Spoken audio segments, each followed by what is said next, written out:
मंगलमय मंगल चरण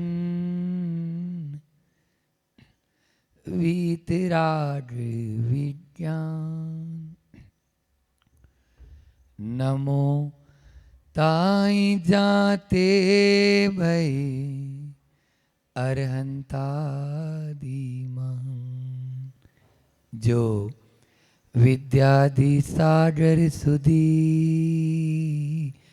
जो विद्यादि सागर सुधी गुरु हैं हितेशी।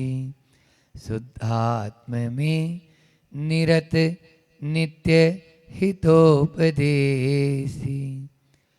वे पाप स्मृत में जल हैं सयाने। पूजूं उन्हें सतत केवल ज्ञान पाने। वंदू उन्हें सतत केवल ज्ञान पाने। बोले अहिंसा परमो धर्म की। एलोरा के मूलनायक चिंतामणि पार्श्वनाथ भगवान की। परम उपकारी संत शिरोमणि आचार्य गुरुवर विद्यासागर जी मुनि राज की। पूज्य मुनि श्री 108 दुर्लभ सागर जी महाराज की।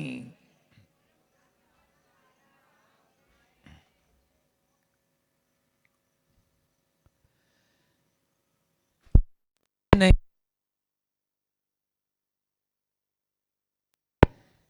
जलना नहीं तपना सीखो।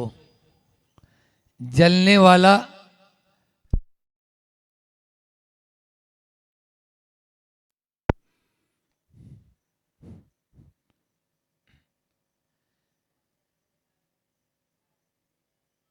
जलना नहीं तपना सीखो।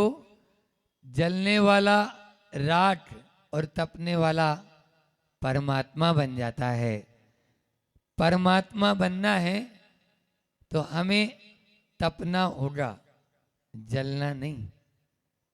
जलेंगे तो राख ही होना है। दोनों ही अर्थ लगा सकते हो कि जलना एक दूसरे को देखकर जलना, वो ईर्ष्या भी होती है। और एक जलना यूं ही जलना, क्या बस वह जलना भी है।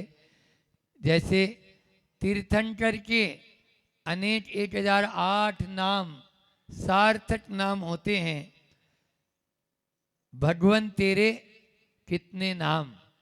ऐसे ही यहाँ पर भी आचार्य पूज्यपाद स्वामी ने भी परमात्मा के अनेक नाम जो सार्थक नाम होते हैं, हमेशा ध्यान रखना।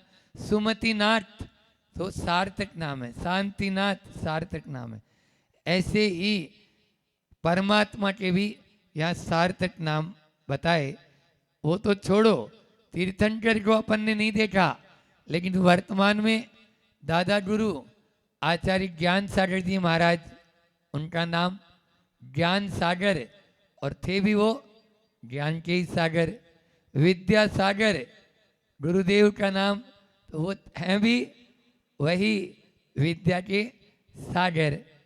इसी प्रकार से यहाँ परमात्मा के 10 नाम इस कारिका में कल अपन ने देखे।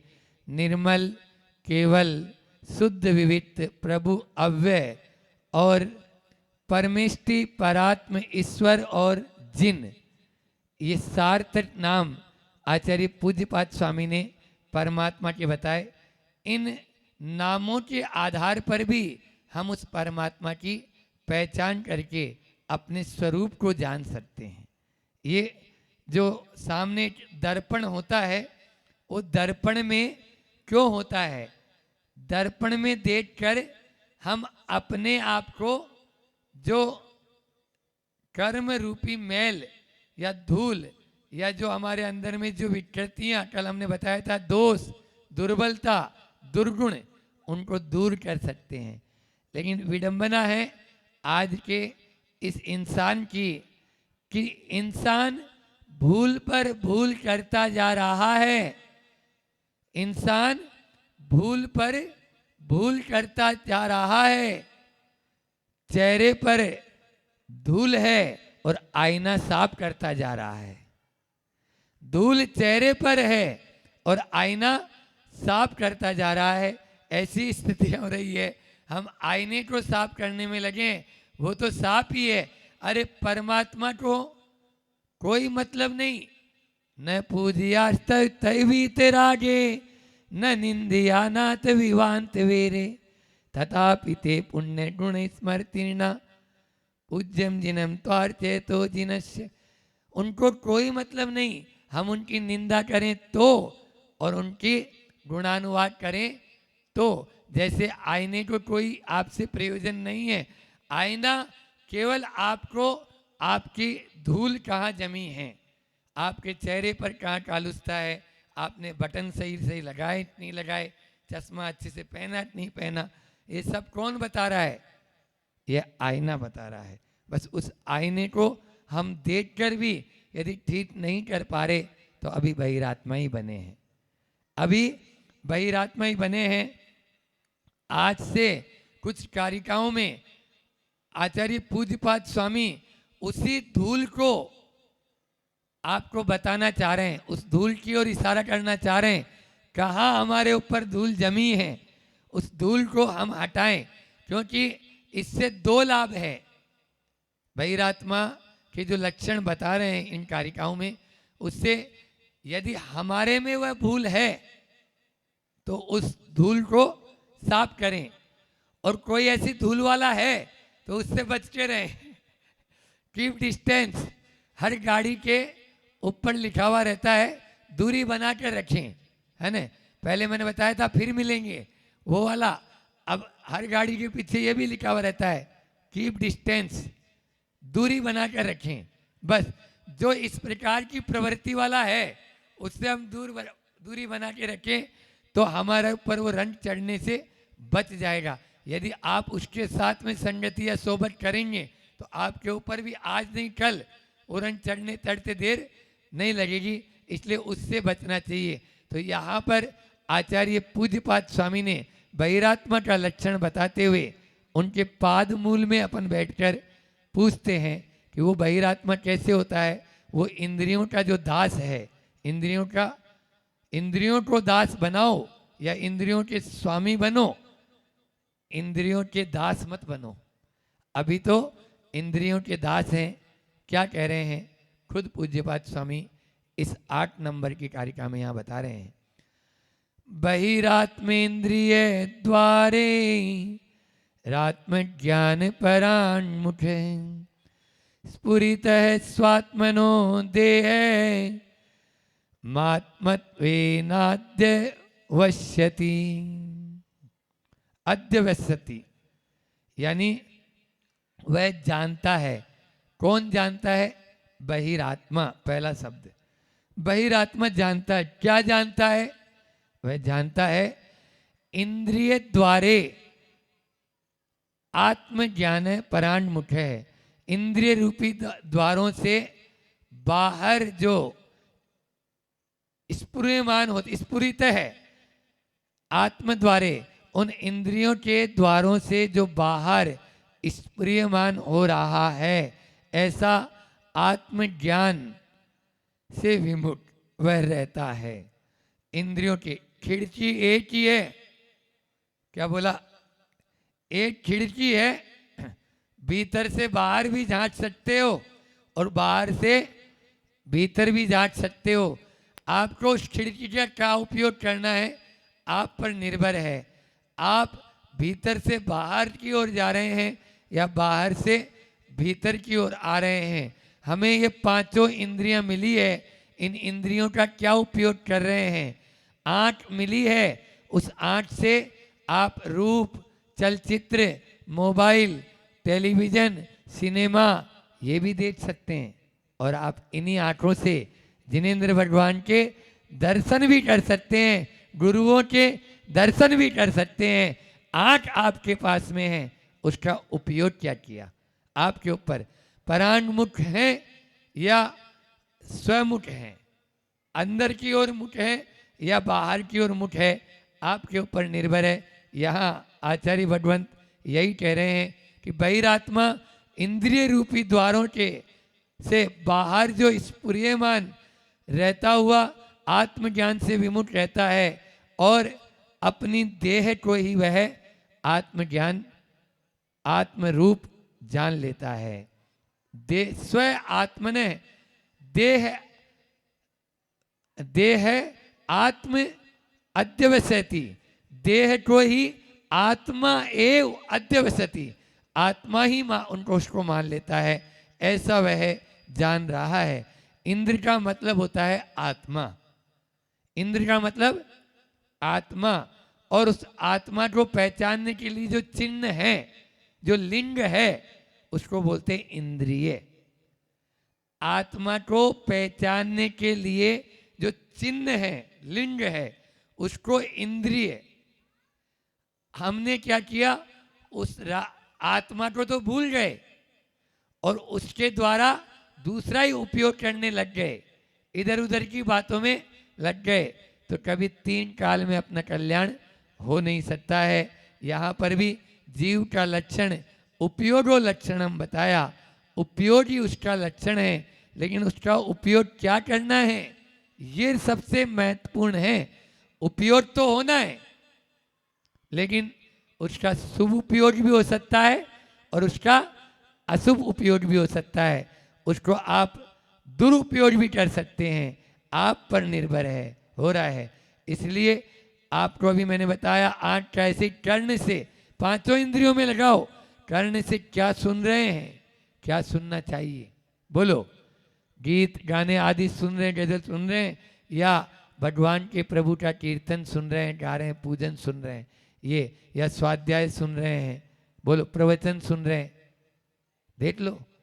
तो वह है उपयोग क्या कर रहे हैं, उद्देश्य और उपयोग दो चीज लिख लो, इसके ऊपर ही सारा निर्भर करता है। आपकी जेब में पैसा है, वो पाप है, समझ में आया, परिग्रह है, और वही पैसा इधर से उठा के इधर गुल्लक में डाल दिया, अब क्या हो गया, पुण्य में परिवर्तित हो गया।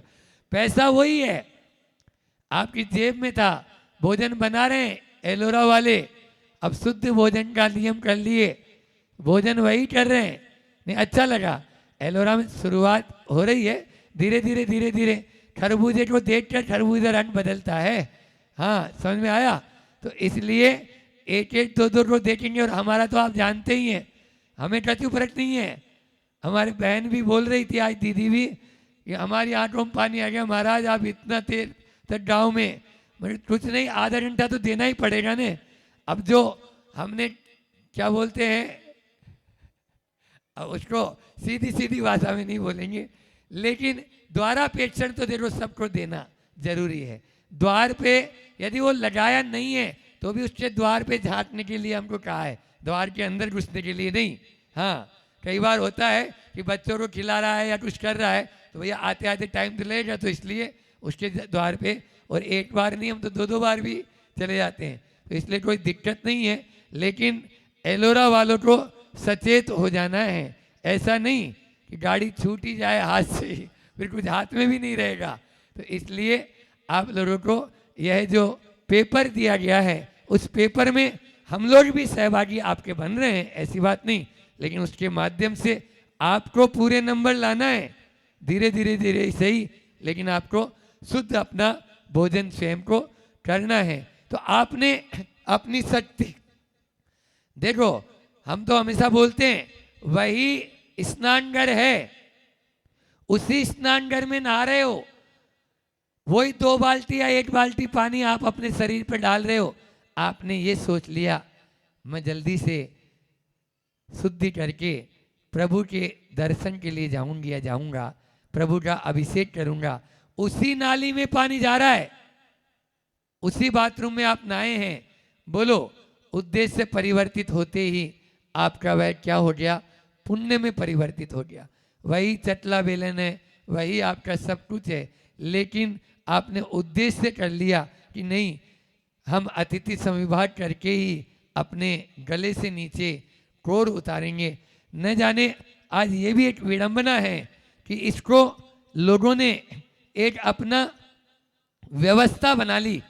उत्तर प्रदेश में तो दीदी ऐसा होता है, हमारा चौका 3 दिन खुलेगा, जैसे कोई दुकान का शटर ऊंचा कर रहे हैं,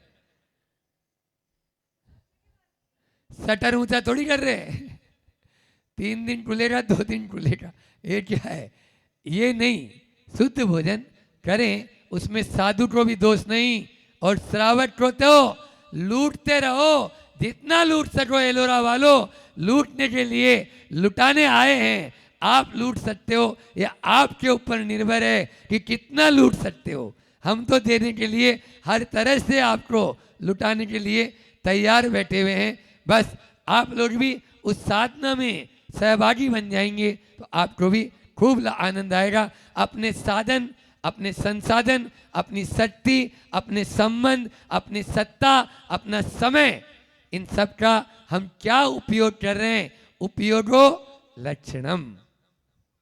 बहिरात्मा तो नहीं है, बस ये अपने आप में एक लगा लेना। मजबूरियां सबके सामने होती है, लेकिन मजदूर मत बनो। मजबूरी के आगे मजदूर मत बनो, मजबूत बनो। मजबूत बनो, सबके सामने है, सबके यहाँ 2 ही लोग हैं, कोई के यहाँ एक ही है, कोई के यहाँ जन्म हो रहा है, कोई के यहाँ परण हो रहा है, कोई के यहाँ नानी बीमार हो रही है, कोई के यहाँ सासू जी हो रही है। कुछ भी ये सब चलता रहेगा, अंतिम समय तक ऐसा ही चलेगा। यही बहिरात्मा के लक्षण है। अलग से थोड़ी कोई दूसरी अलग परिभाषा है। हाँ, आप मजबूरी के सामने मजबूत बनना जरूरी है। प्रायोरिटी क्या? हम अपने कोर, अपने गले से नीचे ये नहीं उतारेंगे जब तक कि हम बाहर द्वार पे खड़े होके, आज कोई नगर में यदि कोई साधु होता तो मैं उसे परिधान करके आहार दान करा देती। ये यदि भावना आपके अंदर में आ गई तो फिर देखो, चक्रवर्ती के यहाँ कोई कमी नहीं थी। 84 खंड का महल और नीचे वाली फ्लोर में नहीं लगाया, उसने भी ऊपर वाले में लगाया ऐसे। लेकिन कौन से कहते हैं ना, प्रिंसिपल साहब से, एचएम साहब से कहना चाहेंगे कि भरत जी घर में वैरागी। कौन से भरत जी? बोलते तो हैं ये लोग भरत की, और बहुत भरत की दुआइयां देते हैं, लेकिन वो भरत एक दिन भी नीचे अपने पहले नीचे उतरेगा, लिफ्ट से नहीं, सीढ़ियों से। सीढ़ियों से नीचे उतरेगा। ये सब क्या है? क्योंकि ये वो जानता था ये सब ठाट बाट, ये सब वैभव, ये सब यहीं धरा रह जाएगा। जाएगा तो वो जाएगा। रत्नत्रय का दान कहा गया इसको। आए समय में ग्रंथों में, एक नहीं अनेकों ग्रंथों में, कि यदि आप एक ग्रास कोई यदि पिछीधारी के हाथ पे रख रहे हैं, यदि त्यागी वृत्ति के दे रहे हो, तो ये रत्नत्रय का दान है। तो इसलिए बहुत बड़ी बात होती है, अपन को इसमें आगे बढ़ना है। तो आज यहाँ पर आचार्य पूज्यपाद स्वामी ने कहा कि आप 5 इंद्रियों, एक एक इंद्रिय की वशीभूत हुए तो परमात्मा प्रकाश में एक कारिका आती है, रूवी पयंगा सदभी मैं गए फासई ना संती अलिऊल गंधई मच्छे रसी किम अनुराई करंती। बहुत अच्छी गाथा है। जीव कांड में भी यही गाथा, वहाँ पर भी जीव कांड में पहले आई, ये उद्धृत है, तो ये परमात्मा प्रकाश में भी आई। तो यह गाथा बता रही है कि स्पर्शन इंद्रिय में गए हाथी प्राण गंवा देता है, फिर दूसरी रसना इंद्रिय मछली प्राण गंवा देती है, तीसरी घ्राण इंद्रिय भंवरा प्राण गंवा देता है, चौथी चक्षु इंद्रिय पतंगा। अभी बरसात का महीना चल रहा है, रोज पतंगे कितने सारे बिछे हुए मिलते हैं, ये प्राण गंवा देते हैं। और अंतिम कर्ण इंद्रिय के वशीभूत होकर कौन प्राण गंवा देता है? बोलो, पाठशाला में पढ़ने वालों, हिरण। हाँ, यहाँ पर भी वही आया है, सदभी में हिरण शब्द के सुनने में वह हिरण अपने प्राण गंवा देता है। कहीं कहीं पर रसना इंद्रिय का उदाहरण यहाँ पर इस टीका में श्वान भी लिया है। श्वान जैसे हड्डी को चूसता रहता है और वह जानता है कि मेरी ही मतलब इस हड्डी में रस है, जबकि वो हड्डी में रस नहीं है, उसी के मसूड़ों का रस है। समझ में आ रहा है? तो इसकी 5 कहानियाँ थी। अब कहानियाँ तो फिर कभी अपन सुनेंगे, अभी तो गुरु जी का हाइकू। वैसे हालांकि सब जानते हैं कि किस प्रकार से एक एक इंद्रिय के वशीभूत होकर प्राणियों ने अपने प्राणों को गवाया, और जो पांचों इंद्रियों के वशीभूत है उसका क्या हाल होगा? बोलो होटल में खाने वालों। हाँ, थोड़ा सा रस और थोड़ा सा गंध के चक्कर में वो ब्रह्मदत्त चक्रवर्ती, अभी बात चल रही थी, आम के पीछे कहाँ चला गया? 7 समुद्र पार वो देखे पीछे पीछे आ गया। वो आ गई नहीं, आ गया। 7 समुद्र में तेरे पीछे पीछे आ गया। 7 समुद्र पार जा रहा है आम के लिए। बोलो क्या हुआ? हाँ, वही हुआ जो होना था। तो इस प्रकार से और भी है। तो ये इंद्रियां ऐसा घोड़ा है जो कुप्रशिक्षित घोड़ा है। एक बार बैठ गए तो जितनी लगाम खींचोगे ना वो उतना ही तेज चलेगा। लगाम खींचने में और तेज चले, रुकेगा नहीं वो। आप रुकने का नाम ही नहीं लेता। जैसे वहाँ आता है ना पद्म पुराण में एक उदाहरण, वो जनक राजा को ले गया घोड़ा, वो जैसे ही बैठा, वो भामंडल का पिताजी अपने बेटे को उदास नहीं देखना चाहता था, वो बहन के साथ में। तो वहाँ पर तो वो उसका नाम था चंद्रगति विद्याधर, वो ले गया वहाँ पर उड़ा के। ऐसी ये इंद्रियां होती है, एक बार यदि इनके दास बन जाते हैं आदमी उसी के वशीभूत हो जाता है। आज ये फास्ट फूड, जंक फूड, डब्बा बंद पदार्थ, आइसक्रीम आइटम, बैटरी आइटम, ये क्या है? ये सब वही है। एक बार अरे उतरी घाटी और हुई माटी। हाँ, ये इतनी सी जीभ है ना, ये 1 इंच 1.5 इंच, उतने का स्वाद है, उतना भी नहीं है, उसके भी अणी आगे है, बस उतना सही है। वो तो मसूर के दाने के बराबर है उसका आकार। तो इसलिए इन सब चीज़ों को समझें। हाई को आचार्य श्री जी का इसी रूप से है कि मूल गुण तो इंद्रिय जय न कि मनो विजय। मूल गुण तो इंद्रिय जय न कि मनो विजय। बस मनो विजय 28 मूल गुण में महाराज जी के लिए भी मन को जीतने के लिए नहीं कहा, 5 इंद्रियों के लिए कहा, इनसे बच, बस तू इनसे दूर हट जा, नमक छोड़ दे, मीठा छोड़ दे, ये कर ले वो कर ले। बाहर की जितनी इंद्रियों का जितना अपन महाराज जी हमारे सामायिक में एकांत में जाके बैठना है तो अपना आप ही वो बचेंगे। तो ये सब सुनना भी नहीं, देखना भी नहीं। तो अभी प्रारंभिक स्टेज पे तो यही चलेगा। इंद्रिय जय होना, 5 मूल गुण एक साथ पल रहे हैं, इसलिए इनको पालना बहुत जरूरी है। बस हम सब पालें, धीरे धीरे सही, एक एक कदम आगे बढ़ते चलेंगे, तभी अपन बहिरात्मा से अंतरात्मा और अंतरात्मा से परमात्मा बन पाएंगे। परमात्मा हम सब बने इसी भावना के साथ। अहिंसा परमो धर्म की आचार्य गुरुवर विद्यासागर जी महामुनि राज।